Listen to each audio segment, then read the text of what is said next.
Tell me, have you ever wondered why those who think deeply often walk alone? There's something unsettling about silence. Most people run from it. They fill their days with noise, conversations, social updates, endless gatherings. Why? Because silence forces confrontation with the self, and that's something very few are ready to face. But intelligent people, they lean into silence. They don't fear solitude. They crave it. Not because they hate others, but because they've realized something most people haven't. The more time you spend around noise, the harder it becomes to hear your own mind. Schopenhauer once said, "A man can be himself only so long as he is alone." It's not arrogance, it's not misanthropy, it's clarity. Because what is the average social interaction if not a dance of masks? Fake smiles, forced small talk, shallow opinions recycled like last week's gossip. The intelligent person sees through it all and quietly steps back. They don't chase popularity. They don't feel the need to be seen, liked, validated. Why?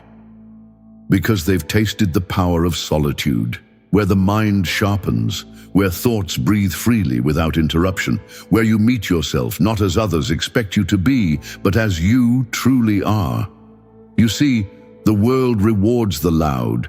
It applauds the visible. But intelligence often thrives in the invisible, in the background, in the quiet rooms where ideas are born, not broadcasted. And here's the truth most people avoid. The deeper your thoughts, the fewer people you can share them with. Because how do you talk about the weight of existence with someone addicted to TikToks and trivial debates? How do you express your inner complexity when most people fear going even one layer deeper than the surface?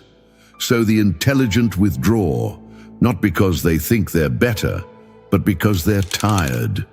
Tired of pretending, tired of dumbing down, tired of being surrounded yet feeling completely alone. They'd rather be truly alone and truly themselves. But here's a question for you.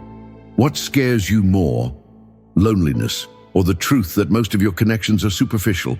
We've been taught that being social is a sign of health, that solitude is a symptom of sadness. But what if it's the other way around? What if the constant need to be surrounded is actually a desperate attempt to escape ourselves? Because when the party ends, when the messages stop, when the feed goes quiet, you're left with the only person who truly matters, you. And that's where most people panic, because they don't recognize who they've become. Schopenhauer didn't hate society. He understood its limitations.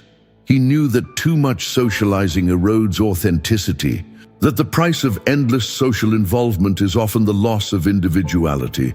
So here's the real challenge. Can you sit in a room alone, without distractions, and be at peace? Can you enjoy your own company without needing someone to validate your existence? That's not loneliness, that's liberation. Because only when you stop trying to be everything for everyone, you start becoming something for yourself. The wise don't chase the crowd. They don't need to. They walk quietly, inwardly, fearlessly. And if that path feels lonely, remember, the road to self-mastery is not crowded. So tell me, are you truly afraid of being alone? Or are you afraid of discovering who you really are when no one else is watching?